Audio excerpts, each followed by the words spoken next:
तो दोपहर में बता रहा था कि घर पे जाते ही एकदम से मन बदल जाता है। यहाँ कुछ और मन रहता है, जैसे ही घर जाते एकदम से मन बदल जाता है। ऐसा उसके साथ ही है या हम सभी के साथ भी होता है? हम सबके साथ होता है। हम कहें या ना कहें, लेकिन सबकी दशा यही है। तो मन ही बंधन का कारण है, मन ही उद्धार का कारण है।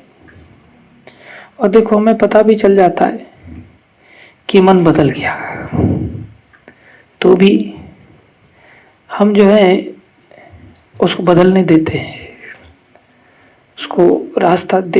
उसको रास्ता सदैव मिलता रहता है बदलने के लिए। ये कारण क्या है? जब हम जानते हैं कि अब हमारा मन बदल जाएगा, हम ऐसे स्थान पर आ गए, स्वाभाविक भी है, शास्त्र भी कहते जैसा करोगे संग वैसा चढ़ेगा रंग, फिर भी हम नहीं रोक पाते। क्या कारण है इसके पीछे?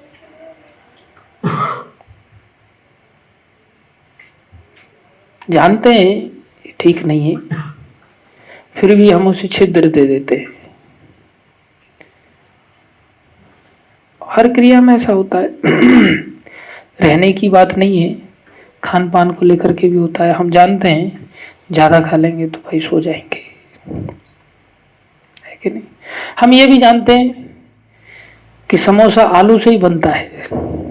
किससे बनता है? आलू से ही बनता है, और दिखाई दे रहा है।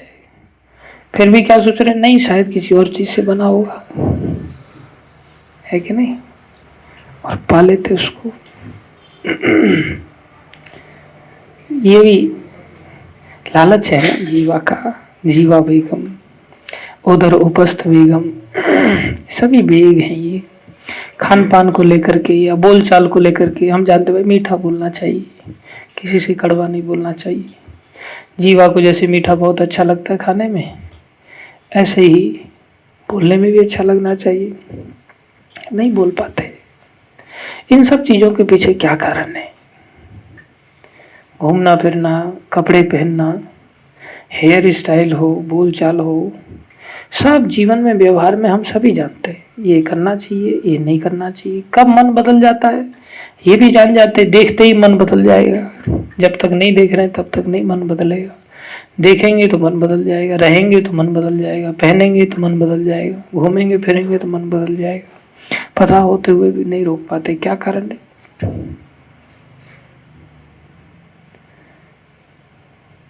क्या कारण है? हृदय की दुर्बलता। क्या है? हृदय की दुर्बलता। इसका और कोई कारण नहीं, केवल और केवल हृदय की दुर्बलता है।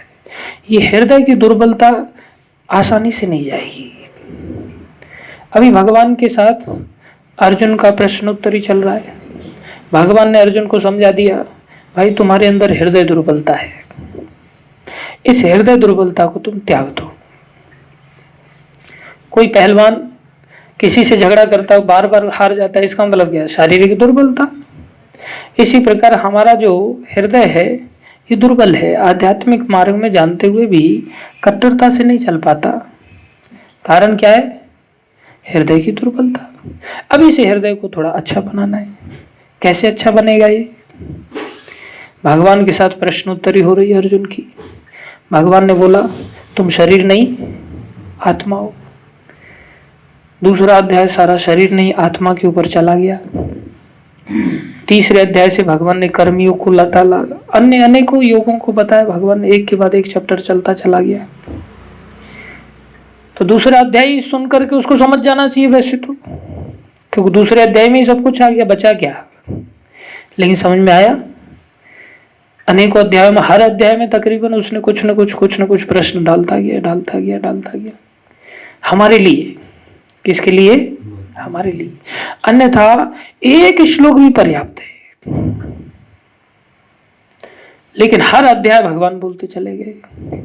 और जब तक उसने ये नहीं कहा नष्ट मोहा स्मृति लब्ध्वा। अब मुझे पूर्ण स्मृति का भान हो गया, अब मेरे जीवन में कोई संशय नहीं है, कोई कंफ्यूजन नहीं है। तब भगवान से कहा उसने, करिष्ये वचनम। तब तक नहीं कहा। तो हमें क्या रास्ता अपनाना चाहिए इस हृदय दुर्बलता को दूर करने के लिए? एकमात्र यही रास्ता है। क्या है? यही रास्ता है। हालांकि एक एक श्लोक की भी महिमा है। जैसे भगवद गीता के गीता जयंती का अवसर चल रहा है, इसमें शंकराचार्य जी ने भूमिका में प्रभुपाद जी ने बहुत सारी बातें बताया है कि भगवद गीता की क्या महिमा है।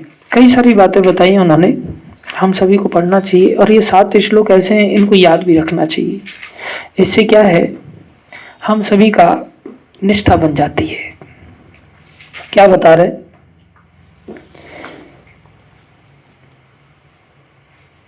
गीता अध्ययनशीलस्य प्राणायाम अपरस्य च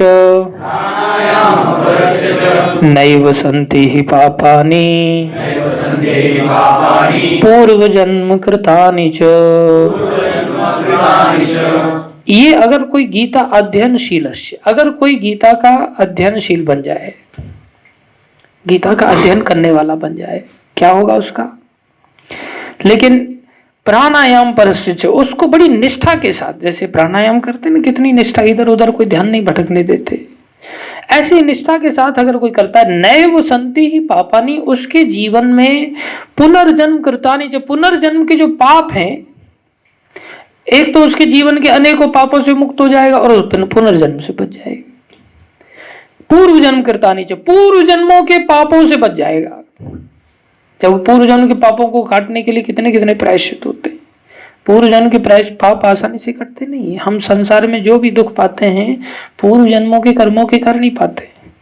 लेकिन अगर कोई केवल अध्ययनशील से बन गया, तो अध्ययनशील बनने मात्र से उसके पूर्व जन्म के पापों को काटने की शक्ति रखती है। पहला श्लोक बोले, ऐसे कैसे पूर्व जन्म के पापों को काट देती है? क्योंकि जो अध्ययनशील अगर बन जाएगा, जैसे अर्जुन था, अर्जुन ने निष्ठापूर्वक भगवान से श्रवण किया, और हम उसे अध्ययन करें तो कोई भेद नहीं है, वही वाणी है, लेकिन निष्ठापूर्वक श्रवण करना चाहिए।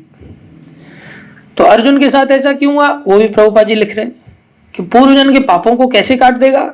फॉर्मूला क्या है इसके पीछे? बोले भगवान काटते हैं। सर्वधर्मान परित्यज्य मामेकम शरणं व्रज अहम त्वां सर्व पापेभ्यो मोक्षयिष्यामि मा शुचि। मैं काट दूंगा, लेकिन शरण तक जाना चाहिए। ऐसा अध्ययन होना चाहिए, ऐसा अध्ययन होना चाहिए कि हम भगवान की शरण में चले जाएं। यही फल है इस अध्ययन का। यही हृदय दुर्बलता के त्याग का एकमात्र कारण है कि हमें हृदय दुर्बलता को त्याग कर सकते हैं इस गीता के अध्ययन मात्र से। निरंतर अध्ययन करना चाहिए। दूसरा क्या कह रहे? मलिने मोचनम पुंसाम, मलिनता पुरुषों की जीवों की जाती है। जल स्नानम दिने दिने, ये उन लोगों की बात हो रही जो नहाते हैं, जो नहीं नहाते उनकी तो बात ही नहीं है। जल स्नानम दिने दिने, अगर कोई व्यक्ति रोज स्नान करता है तो उसकी मलिनता का मोचन होता है, उसकी गंदगी का मोचन होता है, साफ हो जाता है। सकृत गीता अमृत स्नानम, सकृत गीता स्मृति संसार मलनाशनम। अगर कोई भगवत गीता का अध्ययन करने लग जाए तो संसार का मल नष्ट हो जाएगा। इस संसार का जो बंधन है ना, ये संसार की आसक्ति हम सभी जीवों को, ये मल है। ये क्या है? मल है, जिससे हमने प्रेम करना सीख लिया। संसार की कोई भी आसक्ति है संसारी दृष्टिकोण से, वो केवल और केवल मल है, और ये नष्ट हो जाएगा गीता के स्नान करने से। गीता सुगीता कर्तव्या किमन्यै शास्त्र विस्तरहि। अरे ये जो गीता है ये भगवान के मुख से निकली है, फिर अन्य किसी शास्त्र की ओर जाने की आवश्यकता ही नहीं रह जाती। या स्वयं पद्मनाभस्य, स्वयं पद्मनाभ भगवान मुख पद्म ध्वनिश्रुतः, मुख पद्मा ध्वनिश्रुतः, ये भगवान के मुखारविंद से निकली है। फिर अन्य किसी शास्त्र का क्या प्रयोजन रह जाता है? अन्य सभी शास्त्र इसी को सहारा देते हैं। और अच्छी तरह से समझना है तो हम अन्य शास्त्रों का सहारा ले सकते हैं। थोड़ा अच्छी पुराणों में जो कथाएं हैं वो सिर्फ इन्हीं सिद्धांतों को समझने के लिए, कोई दूसरा सिद्धांत समझने के लिए नहीं है। तो पुराणों की कथा हम कई बार पढ़ते और गीता का अध्ययन नहीं करते तो पुराणों की जो कथा है वो एक स्टोरी के रूप में हमारे दिमाग में बैठ जाती है, लेकिन उससे हमें क्या शिक्षा लेनी है वो हम नहीं समझ पाएंगे कभी। और अगर हम साथ साथ गीता का अध्ययन करेंगे तो हम उसमें से सिद्धांत निकाल पाएंगे। इसलिए भगवत गीता का अध्ययन करना बहुत आवश्यक है। भारतामृत सर्वस्वम विष्णु वक्त्रा ध्वनि श्रुतम, गीता गंगोदकम पीत्वा पुनर्जन्म न विद्यते। अरे ये महाभारत का अमृत है, महाभारत का अमृत है, सार रूप है। और इस गीता के गंगा का अगर कोई पान करता है तो पुनर्जन्म न विद्यते, पुनर्जन्म नहीं होगा उसका। भगवान क्यों नहीं होगा पुनर्जन्म? क्योंकि गीता को पढ़ने मात्र से वो जान लेगा भगवान श्री कृष्ण कौन है। कंडीशन भी है उसमें, नहीं जान रहा है, नहीं समझ में आ रहा है, इसका मतलब वो अधिकारी से नहीं चल रहा है। अधिकारी से अगर कोई पढ़ता है, हम कल गए थे यहाँ विट्ठल हरि विट्ठल नगर में प्रोग्राम करने के लिए, तो जय दुर्गा ट्रेडर्स करके एक व्यक्ति हैं, वो बोले मेरे पास ये प्रभुपाद जी की भगवत गीता है। मैं बहुत अच्छे, आप उसे पढ़ा करो। बोले मैं पढ़ता हूँ, उसी से मेरा जीवन बदल गया है। वो था तो साधारण व्यक्ति ही, लेकिन पढ़ता होगा तो अचानक से उसको याद आया। बोले अरे हाँ एक बात कहनी आपसे। मतलब बोले क्या कहनी? मैं उधर आया करूंगा। मतलब क्यों? बोले उसमें लिखा है कि किसी अधिकारी से पढ़ना चाहिए। उसमें लिखा है कि किसी अधिकारी से। मेरे को बड़ा शौक लगा। मैं बोला देखो इसने कितना स्क्रूटनाइजिंगली पढ़ा है उसको, कि किसी अधिकारी से पढ़ना चाहिए। अधिकारी से पढ़ना बहुत, हालांकि हम अधिकारी नहीं है, लेकिन फिर भी वो इतना सम्मान दे रहा था कि बोले मैं आकर के आपसे वहां पर भगवत गीता पढ़ूंगा मैं। हम पूरी पढ़ डालेंगे तो भी नहीं समझ में आएगा कि अधिकारी से पढ़ना चाहिए। वो व्यक्ति को वो बात पॉइंट आउट करके, ध्यान करके उसने बोला पढ़ता हूँ, लेकिन उसमें लिखा है किसी अधिकारी से पढ़नी। अधिकारी का होना बहुत जरूरी है। सर्वो उपनिषदो गावो, सर्वो उपनिषदो दुग्धा गोपाल नंदनः, पार्थो वत्स सुधीर भोक्ता, दुग्धम गीतामृतम महत्। सभी उपनिषद जो हैं अगर उनको गाय मान लिया जाए तो भगवान श्री कृष्ण गोपाल जो है वो गोपाल बन करके गाय को धोने वाले हैं। और गाय को धो करके उन्होंने क्या किया? पार्थ अर्जुन को वत्स बनाया, बछड़ा बनाया, और बछड़ा बना करके उन्होंने गाय को पसुराया। पसुराया समझते? गाय दूध देने के लिए तत्पर हो गई। भगवान ने अर्जुन को जैसे बछड़े को लेकर के जाते, थोड़ा सा उसको पिलाते, उसके बाद गाय दूध देने के लिए तैयार हो जाती, फिर दूध उसको धो लेते हैं। तो बोले दुग्धम गीता मृत महत, अर्जुन को निमित्त बना करके और दूध निकाला भगवत गीता रूपी। अब इस दूध को नहीं पिए तो गधी का दूध पी रहा है। फिर संसार में जो संसारी विद्याएं हैं गधी के दूध के समान है। ये गौ माता का दूध है, सारे उपनिषद रूपी गौ माता का दूध है। आखिरी में शंकराचार्य वर्णन, एकम शास्त्रम देवकी पुत्र गीतम, एक ही शास्त्र को पढ़ लो, वह है देवकी पुत्र का गीत। एको देवो देवकी पुत्र एव, एक देव का आश्रय ले लो। कौन है वो? देवकी पुत्र एव, निश्चय ही। हम तो अन्य देवों की भी छोड़ करके संसार में मनुष्यों को देव बना लेते और उनके दास बन जाते, उनके सेवक बन जाते। आज एक भक्त को पूछ भाई कैसा है? वो कहता बेकार हूं मैं। वो भक्त क्या कहता है? बेकार हूं। मतलब बेकार क्यों बनता है? कार बन जा। हाँ देखो कैसी विचित्र विडंबना है। ऐसा अवसर है और किसी की दास्ता नहीं है तो कहते हम बेकार हैं। दास बनने में क्या भलाई है? संसार में किसी का दास बनना। एको मंत्रस्तस्य नामानि यानि, एको मंत्रस्तस्य नामानि यानि, एक मंत्र जपो भगवान का नाम। कर्माप्येकं तस्य देवस्य सेवा, कर्माप्येकं तस्य देवस्य सेवा, कर्म एक बस, उस देव की सेवा बस। तो ये सब कंक्लूजन में हमारा कल्याण कर देगा। देखो, प्रत्येक जीव के पास संसार में 3 प्रकार की शक्तियां होती हैं। वैसे तो प्रहलाद महाराज ने भागवत में 10-12 प्रकार की शक्तियों का वर्णन किया है, लेकिन सार वो उन्हीं 3 शक्तियों का विस्तार है। हम प्रत्येक जीव संसार में जो भी हैं, हम सबके पास कितनी शक्तियां हैं? 3। चर हैं या अचर है? अचर जो चलते फिरते नहीं, उनके पास भी शक्तियां हैं। कौन सी शक्ति? एक कर्म शक्ति है। कौन सी है? कर्म शक्ति है। एक ज्ञान शक्ति है। कौन सी? ज्ञान शक्ति है। और एक इच्छा शक्ति है। क्या है? इच्छा शक्ति कहो या भाव शक्ति कहो, जो भावना उत्पन्न होती हैं, जो अलग अलग प्रकार की भावना उत्पन्न होती है, वो इच्छा शक्ति है। ये 3 शक्तियां हैं, प्रत्येक जीव के अंदर पाई जाती है। अभी कोई व्यक्ति, इसी को दूसरे रूप में आप समझो, हम सभी सतचित आनंद से बने हुए। किससे बने हुए? सतचित आनंद। तो जो कर्म शक्ति है, ये सत शक्ति का दर्शन है। सत शक्ति मतलब जिससे सत्ता में जीव रहता है। सत्ता में जीव रहने का अर्थ क्या है? वो जिंदा है। जिसकी सत्ता है वो जिंदा है, जिसकी सत्ता नहीं वो मुर्दा है। तो कर्म शक्ति अर्थात जिंदे व्यक्ति के पास कर्म शक्ति है, मुर्दा तो कोई कर्म करेगा नहीं। तो जिंदे व्यक्ति के अंदर कर्म शक्ति का परिणाम क्या है? बोले सो भी रहा है तो भी वो कर्म है। वो भी क्या है? कर्म। उसके बिना वो जी नहीं सकता, मुर्दा माना जाएगा उसको। अब वो कर्म किस प्रकार के कर रहा है, ये अलग बात है। सतोगुनी कर्म कर रहा है या रजोगुनी कर्म कर रहा है या तमोगुनी कर्म कर रहा है, ये निर्भर करता है। लेकिन कर्म शक्ति प्रत्येक जीव के पास है। क्यों? क्योंकि वो सद अंश है। उसके पास सत्ता धारण करने की शक्ति है, और सत्ता धारण जो कोई भी करता है वो कर्म करेगा ही करेगा, वो कर्म से मुक्त नहीं हो सकता। इसलिए भगवत गीता में 5 तत्वों के बारे में चर्चा की। कौन कौन से? भगवान, जीव, प्रकृति, काल और कर्म। तो प्रत्येक जीव के पास कर्म शक्ति है।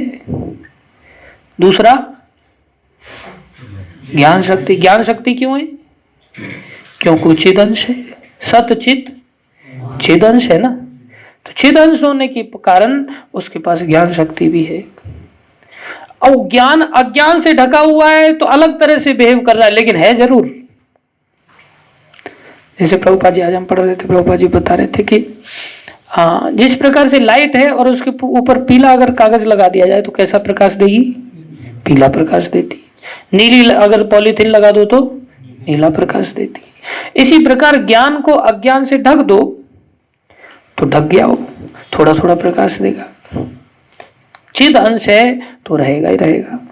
तीसरा, आनंदमय अंश है। आनंदमय अंश को ही इच्छा शक्ति कहते हैं। इच्छा की पूर्ति हो जाए तो आनंद आता है कि नहीं? और इच्छा की पूर्ति नहीं हो तो क्रोध आ जाता है। इच्छा शक्ति भी है उसके पास, जैसे भाव शक्ति कहते हैं। अभी कोई व्यक्ति कर्म को, ज्ञान को या भाव शक्ति को, इच्छा शक्ति को, इसको अगर भगवान में लगा दे, किस में लगा दे? जैसे ये श्लोक कह रहा है, कर्म एक करो, एक देव को मानो, एक शास्त्र को मानो। एक शास्त्र को मानने का अर्थ क्या है? इससे ज्ञान शक्ति को पोषण मिलेगा। भगवान की सेवा करो, इसका अर्थ क्या है? कर्म शक्ति को अवसर मिलेगा। और भाव शक्ति जो भी है, कर्मापि एकम तस्य देवस्य सेवा, एको मंत्रस्य तस्य नामानि यानि, एक मंत्र का उच्चारण, इससे भाव बढ़ेगा, इच्छा हमारी शुद्ध हो जाएगी।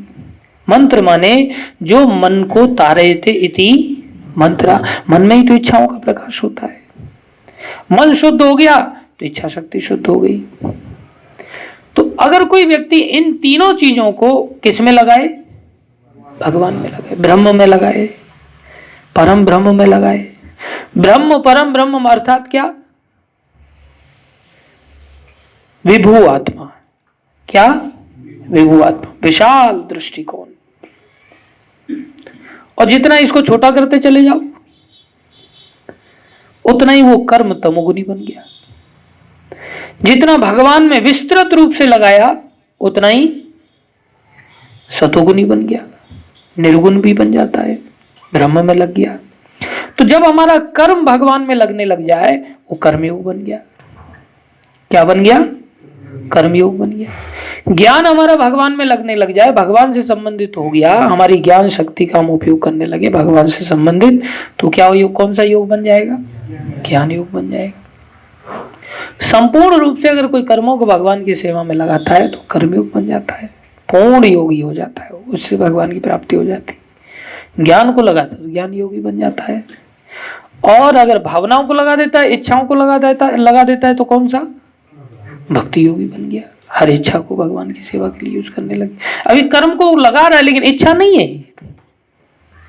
कर्म को लगा रहा है लेकिन इच्छा नहीं है, समझ करके लगा रहा है, इच्छाएं अनेकों उठ रही है मन में, तो भगवान उसके इतने वशीभूत नहीं होते।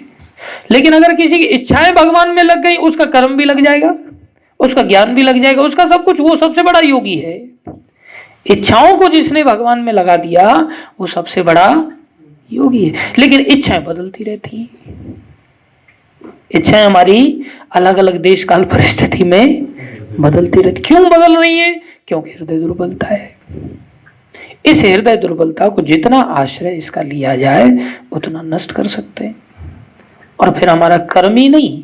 अन्यथा अगर हम इसका आश्रय नहीं लेते तो ना हम कर्मयोगी बन सकते, ना हम ज्ञान योगी बन सकते हैं, और भक्ति योगी बनना तो बहुत दूर की बात है। और जबकि हम क्या सोचते हैं, हम कौन से योगी हैं? ना हमारा कर्म लग रहा है, ना हमारा ज्ञान लग रहा है, और ना ही हमारी इच्छाएं जैसी हैं वो तो सपने में भी जगेंगी। आज हमने एक सपना देखा तो एक भक्त था, उसको किसी ने बांध बूंद करके इस रैक में घुसा दिया था अंदर। मन में ऐसा सपना चल रहा है, उसको रैक में घुसा दिया किसी ने। हम बैठे हुए, काफी देर बाद वो कुल बुलाया तो फिर हमने उसको खोला। हमने इतनी देर से चुप कैसे पड़ा था, पता चला उसको बांधते समय रस्सी उसकी जीभ को छेद करके बांधा गया था उसको। विचित्र, वो अपने वेश का भक्त था एक। मैंने उसको बताया तो टेंशन में आ गया बेचारा। मैं बोला तेरे को रैक में घुसा दिया था। अनेकों विचित्र विचित्र प्रकार के मन सपने देखता है। इसका अर्थ क्या? इच्छा कहाँ है हमारी भगवान में? फिर मैंने देखा, मैंने उसको खोल दिया तो मैं बोला क्या हुआ तेरे साथ, किसने बांधा? बोले पता नहीं। बोल तो सही है, डर मत तू, बोल किसने बांधा? बोले पता नहीं। वो एक ऐसी जगह थी, रैक तो यही नजर आ रहा था लेकिन जगह ऐसी थी जिसमें बेसमेंट भी था, तो बार बार बेसमेंट की ओर देखने लग गया वो। मैं गया, मैं बेसमेंट में नीचे उतरा तो वहां जाके देखा हमारे गुरुकुल के बच्चे थे। और गुरुकुल के बच्चे मेरे से डरते हैं बहुत, लेकिन वहां मेरे वो बच्चे डर ही नहीं रहे मेरे को देख करके, वो तांत्रिक बन गए हो। मैंने देखा वो बच्चे तांत्रिक बन गए। तो मैं बोला ये लोग मेरे को घूर घूर के देख रहे, इसी ने छुड़ाया होगा इसको। फिर मैं बोला मैं दुष्टो तुमको छोड़ूंगा नहीं मैं। तो वो लोग मेरे ऊपर तंत्र विद्या चलाने लग गए, भूत पिशाचों का आह्वान करने लग गए। फिर मैं सोच रहा हूँ इसका उपाय क्या है, तो उनमें से ही कोई कुछ कर रहा है, ऐसे ऐसे करके कुछ छींटे मार करके ऐसे ऐसे कर रहा है, मैं भी ऐसे ऐसे करने लग गया तो भूत भाग गया। तो विचित्र विचित्र मन में ऐसी ऐसी संकल्पनाएं उठती हैं। अब कृष्ण चिंतन कहाँ है? जिसका कि कोई तालमेल ही नहीं, जिसका कोई सोच भी नहीं सकता, ऐसे ऐसे मन में विकार उठते हैं। कैसे कह सकते हैं कि हम भक्त हैं? और साधारण जनता भोली वाली बेचारी, वो सोच देखो प्रभु जी आ गए, इतने बड़े भक्त हैं। वो प्रभु जी जानता है कि अंदर से कितना खोखलापन है। हम सभी को अपने बारे में जानना चाहिए, हम सभी जानते भी हैं, ढक लेते हैं। इस हृदय दुर्बलता का हम सदैव पोषण करते रहते हैं। इसलिए हम सबको समझना चाहिए हमारा कर्म कितना भगवान में लग रहा है, तो हम कर्मयोगी किधर है, हमारा ज्ञान भगवान में किधर लग रहा है, किधर हम सोच रहे हैं भाई ऐसा करने से ऐसा होगा, ऐसा करने से ऐसा होगा। इतने नेगेटिव थिंकिंग हमारी बन जाती है। गीता डिस्ट्रीब्यूशन का लोग दिमाग लगा रहा है, कोई तो ज्ञान शक्ति का उपयोग कर रहा है भगवान में, कैसे डिस्ट्रीब्यूशन किया जाए, कैसे अधिक से अधिक वितरण किया जाए। और कोई सोच रहा अरे कोई नहीं लेगा प्रभु जी, उधर कोई नहीं आने वाला है। मैं जाकर के पहले कब गया था, 2 साल पहले गया था। अभी भाई बदल गया है, समय बदल गया है, जीवन बदल गया है, हमारी भी योग्यताएं बदल गई, बोलचाल बदल गया। हो सकता है भी ले लेगा, नहीं वो नहीं लेगा। पहले से ही आदमी ज्ञान शक्ति को यूज नहीं करना चाहता, और दूसरी जगह कैसे भी यूज करेगा, कैसे भी घिसेगा, इकड़म तिकड़म सब धोखाधड़ी सब कुछ लगाएगा। ज्ञान शक्ति का पूरा उपयोग करेगा विषय भोगों के लिए, कैसे जो है दूसरे को पागल बनाया जाए। तो इच्छा शक्ति का उपयोग करना बहुत कठिन है फिर। और जिसकी इच्छा शक्ति हो गई वो बहुत बड़ा भक्ति योग। भक्ति योग इतना सस्ता नहीं है, भक्ति योग बहुत ऊंची बात है, लेकिन बहुत सरल भी है यदि हम अभ्यास करें। क्या करें? अभ्यास करें। किस चीज का अभ्यास करें? जैसे अर्जुन ने इस भगवत गीता को बड़ी प्रामाणिक रूप से विनम्रता पूर्वक अध्ययन किया, सुना, श्रवण किया, हमें भी बस इस भगवत गीता का अच्छी तरह से अध्ययन करना चाहिए, इसको श्रवण करना चाहिए, इसको समझना चाहिए। सबसे बड़ा प्रभाव पड़ेगा इसका। क्या प्रभाव पड़ा? दूसरे अध्याय का गीता महात्म्य में एक बड़ी सुंदर कथा आती है। भगवान विष्णु माता लक्ष्मी को सुनाते हैं कि मैंने तुम्हें पहले अध्याय का महात्म्य सुनाया, वो हमने कल की कथा में वहाँ सुनाया था। आज हम दूसरे अध्याय की छोटी सी घटना है, भगवान विष्णु माता लक्ष्मी को सुनाते हैं कि दूसरा अध्याय की क्या विशेषता है। देखो, कोई भी चीज चुटकी से नहीं होती, हर चीज को समय लगता है। तो भगवान विष्णु सुनाने लगे कि पंढरपुर में एक देवश्याम नाम का एक व्यक्ति था, ब्राह्मण था। वो देवी देवताओं की बड़ी अच्छी उपासना करता था, सारे देवी देवताओं को प्रसन्न कर लिया उसने। आसान नहीं है, सब देवी देवताओं को उसने प्रसन्न कर लिया, लेकिन फिर भी मानसिक रूप से प्रसन्न नहीं रहता था, दुखी रहता था, टेंशन में रहता था। ये ध्यान रखो, किसी की भी शरण में जाने से हमारी प्रसन्नता नहीं होने वाली। इसका प्रत्यक्ष प्रमाण वेदव्यासी भी है, जिन्होंने सारे पुराणों को लिख दिया, लेकिन फिर भी वेद शास्त्रों को सब कुछ लिखा जिसमें सभी देवी देवताओं के बारे में सब कुछ आ जाता है, भगवान विष्णु के बारे में भी आ जाता है, तो भी उनको मन की शांति नहीं मिली, खिन्न मन रहता था। आखिरी में जब देव ऋषि नारद आए, उन्होंने कहा कि भाई आप अलग से भगवान कृष्ण की लीलाओं का ही वर्णन करो खाली, तब तुम्हारा मन शांत होगा। तब उन्होंने 18वां पुराण लिखा, भागवत कहलाया, और मन प्रसन्न हो गया। तो इसने सभी देवी देवताओं को प्रसन्न किया, कोई दुखी नहीं था, लेकिन फिर भी मानसिक रूप से संतुष्टि नहीं। तो हर व्यक्ति को जो भी अतिथि आता, जो भी भक्त मिलता, उससे संतुष्टि का कुछ ना कुछ मार्ग पूछता। बताओ भाई, आपको कैसे मेरा कैसे संतुष्टि मिलेगी? ऐसे चलते चलते एक बार उसने बड़े एक तपस्वी को बड़े अच्छे आसन में बैठा हुआ देखा, पद्मासन आदि में बैठा हुआ देखा। मन बड़ा प्रसन्न उस व्यक्ति का, चेहरा बता देता है, लेकिन हमें तो चेहरा भी पढ़ना नहीं आता। तो उसका मन बड़ा प्रसन्न, खुश, मुद्रा में बैठा हुआ। उसने देखा, महाराज दंडवत प्रणाम किया, आपको ऐसी प्रसन्नता कहाँ से मिली?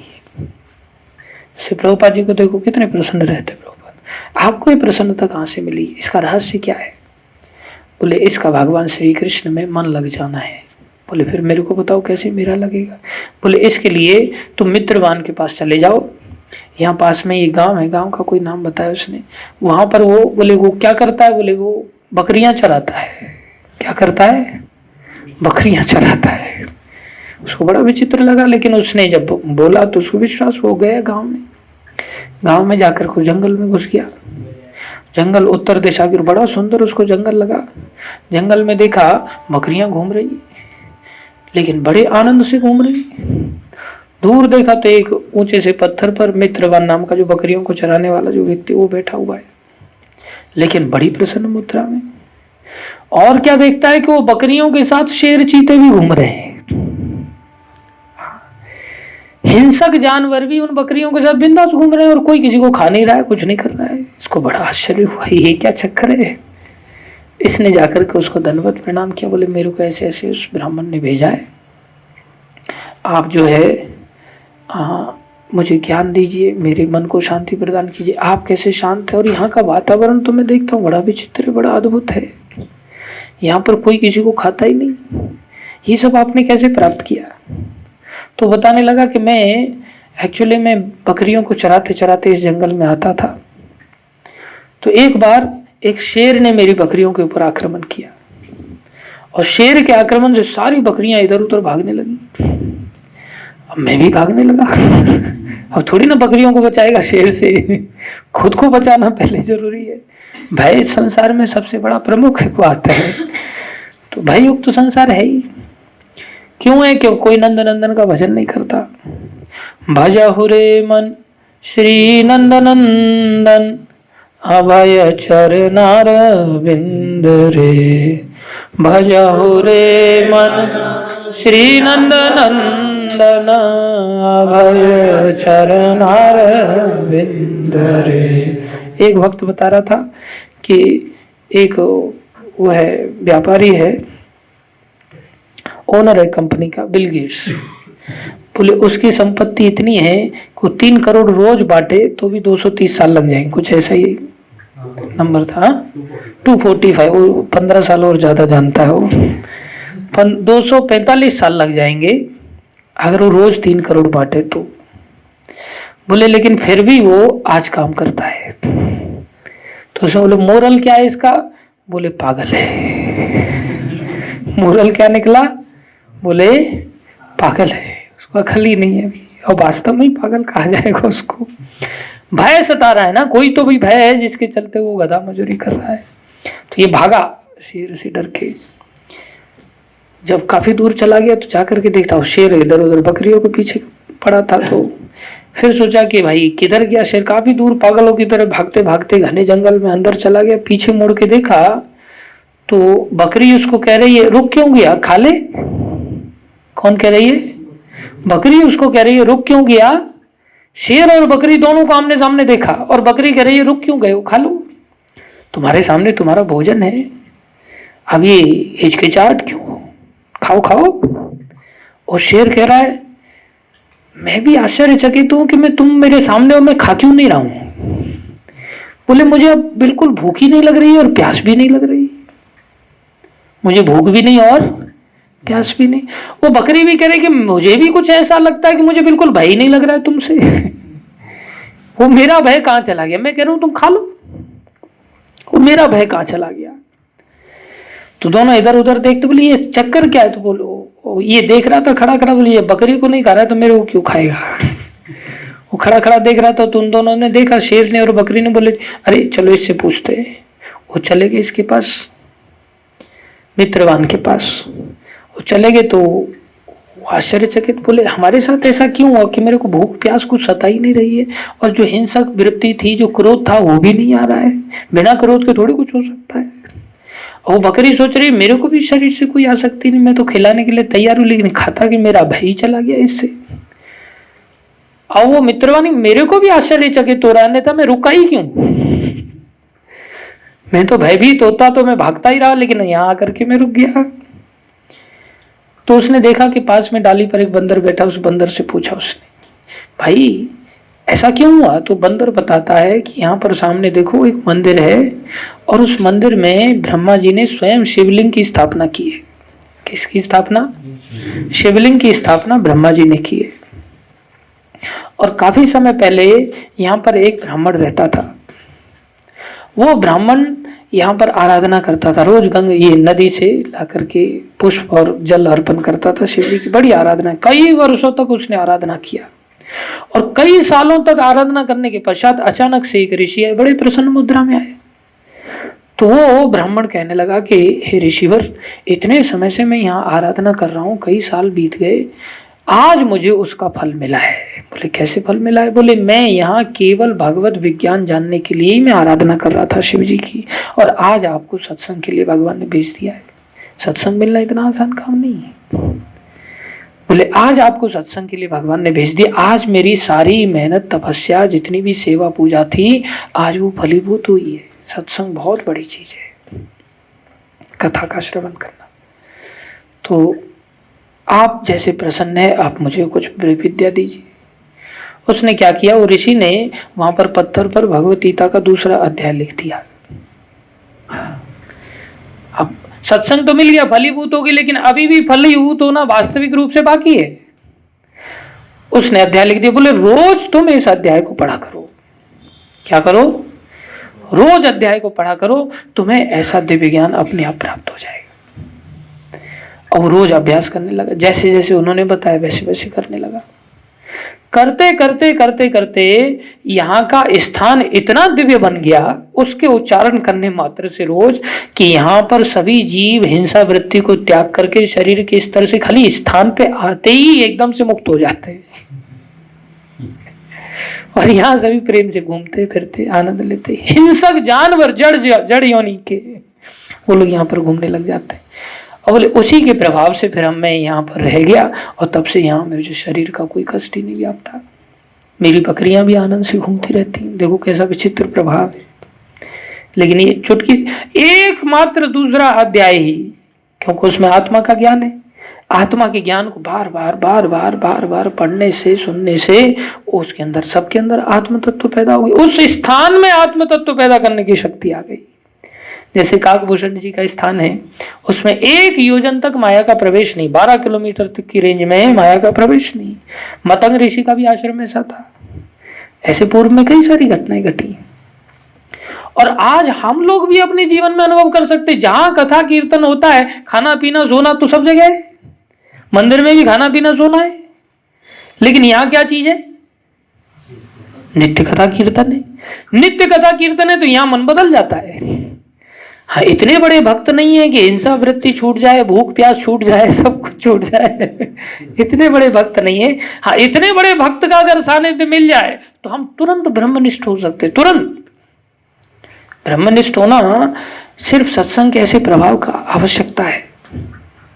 जितना कोई निष्ठावान व्यक्ति है, जो भगवान के ऊपर निर्भर है, उसकी संगति, उसका वातावरण, उसका रहन सहन उस स्थान को भी इतना दिव्य बना देता है कि उसके संपर्क में आने मात्र से ही हमारे अंदर आत्म तत्व जाग जाता है।